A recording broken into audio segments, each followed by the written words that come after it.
In the past 7 months, I have witnessed the Killjoy fanbase grow little by little.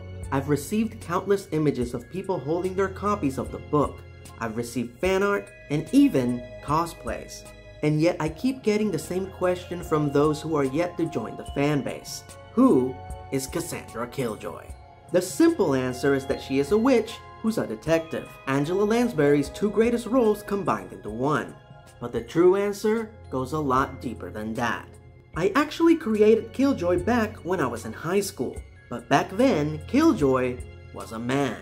His name was Tobias Killjoy.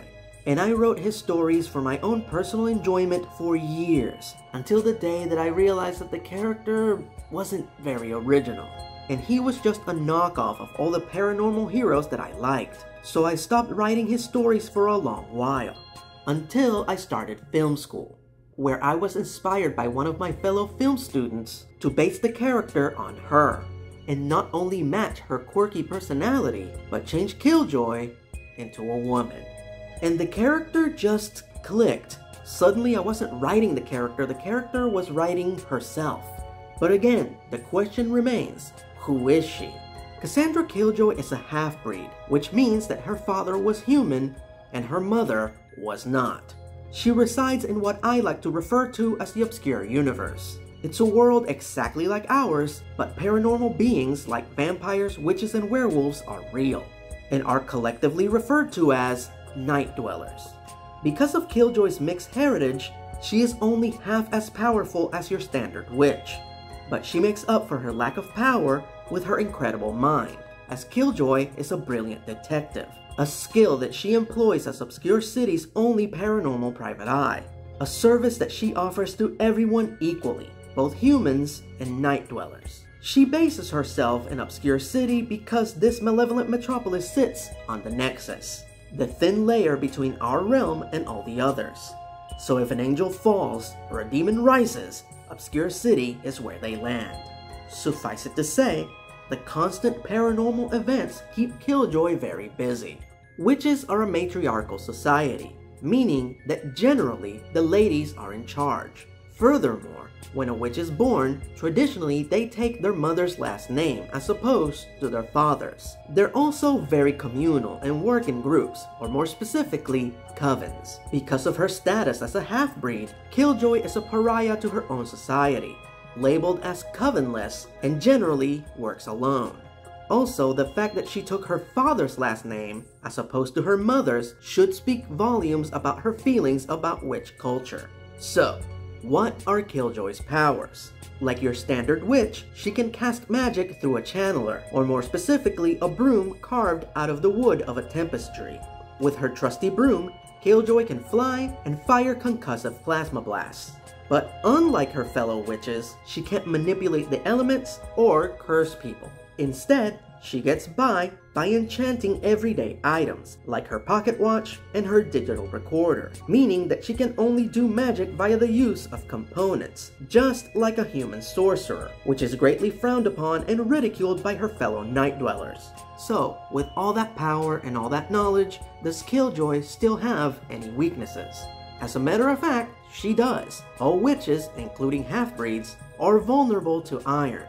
If bound by any items made of iron, Killjoy is powerless, and weapons forged in iron can permanently scar or even kill a witch. Otherwise, a witch can live on average for 2,000 years. Killjoy herself is 731 years old, born in Barcelona, Spain on January 25, 1293. Killjoy's signature outfit was inspired by her 2 mentors, Master Detective and America's first female Pinkerton, Kate Warren, as well as frontier witch Cadence Cavalier, one of the first witches in history to go covenless, and a master of component magic. Operating in Obscure City is a balancing act of having to contend with the 7 crime families who rule the city, the Holy Alliance, which aims to maintain the peace, and the Silent Knights, the secret agency that keeps the world of night dwellers a secret. Their contrasting agendas lead to a lot of collateral damage. Case in point, Killjoy's latest client, Madeline Chan, whose father has gone missing via supernatural means, and no one can seem to locate him. Killjoy is the only one tenacious enough to pursue the one suspect no one would ever dare question, the city's mysterious protector, the Swordsman. So join Killjoy and Matt as they brave many dangers, solve the mystery of Charles' disappearance, and search for the Swordsman. And now for questions from the fans. This one comes from superfan Ernesto Luis via email. Who do you see playing Killjoy in a live-action movie or show and voicing her in a cartoon? Thank you for your question, Ernesto. As far as a live-action adaptation, I would hope that the producers would give a young, unknown Hispanic actress a chance. But as far as the actor who I feel looks most like Killjoy, that would have to be Marisha Ray. Now, who would I pick to voice Killjoy in an animated project? The only voice actor that I think would do it justice is Grey DeLisle. As someone of Caucasian and Mexican descent, I am confident that she would get Killjoy's accent right, and her impeccable comedic timing would be perfect for the fast-talking smartass that is Kassandra Killjoy. FYI, I would still cast Marisha Ray in a Killjoy animated series, but as a character that will appear in a future book, and I can't reveal just yet. Our next question comes from both Tiffany Chan via Twitter, as well as Ugo Supio. They both asked basically the same question: what inspirations were there for the series, or what is your inspiration for the book? Now, there were a lot of inspirations and most of them are very obvious, but the biggest one, and the one that I feel that all of you will find the most interesting, was Ben Edlund's The Tick. Now, most people label The Tick as a superhero parody, and that's it, when in fact it's the greatest love story ever told. But it's not your traditional romantic love story. It is a love story between two friends. It is the story of two broken people that find each other and through their friendship become better together. And basically that's the story that I'm trying to convey through Killjoy and Matt. These individuals who are isolated and broken, but when they come together, they become better than they were when they were individuals. Tiffany also asks, were there any characters that never made it to the final cut?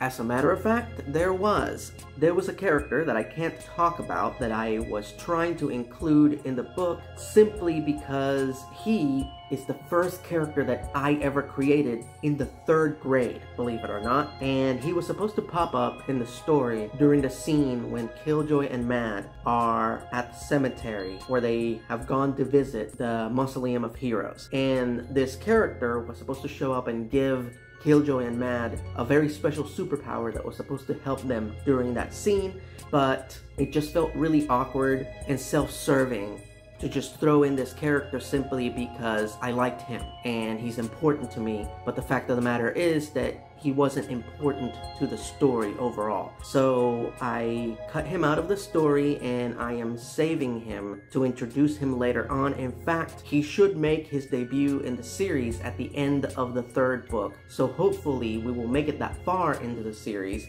and you guys can finally meet the first character that I ever created and one of the characters that I'm most proud of. James Ferrazzi asks, where did the idea for her outfit come from?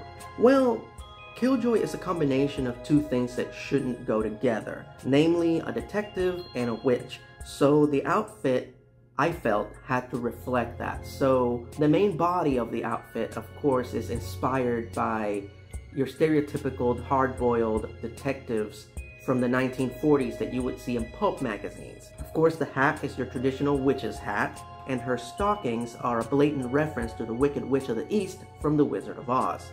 Now, as far as the color of her outfit and why I went with blue, that was mostly based on the fact that there were already two incredibly popular characters that wore overcoats and hats with a very specific color scheme, namely Carmen Sandiego and Dick Tracy. So Carmen's outfit is red, while Dick Tracy's color is yellow, which are two of the primary colors. So that means that the only primary color that hasn't been used yet is blue. So that's the reason I went with blue.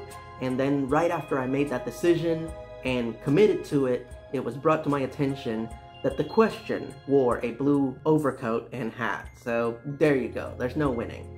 Ian Nathaniel Cohen asks, what was your approach for writing the action sequences? Was the choreography planned in advance or more spur of the moment?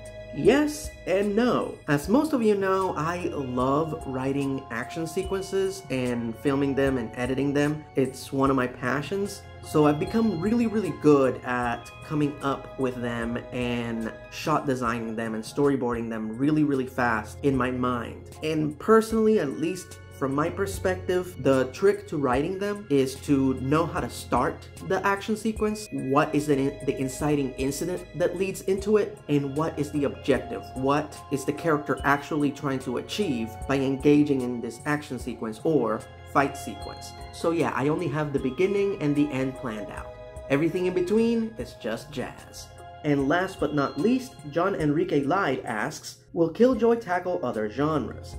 On instinct, I want to say no. I feel that she is best suited for paranormal mystery and horror, but never say never. If the right story comes along, if the right sci-fi story or the right western or the right romance story comes along, if it's a story that's just too good to pass up and Killjoy fits in it, I would definitely be as open-minded as possible and give that story and give that genre a chance. Anyway, thank you for watching. Feel free to email me at erod@inbox.com and submit your questions about the characters and lore of Kassandra Killjoy, and I'll be sure to address them in the next video. Until next time.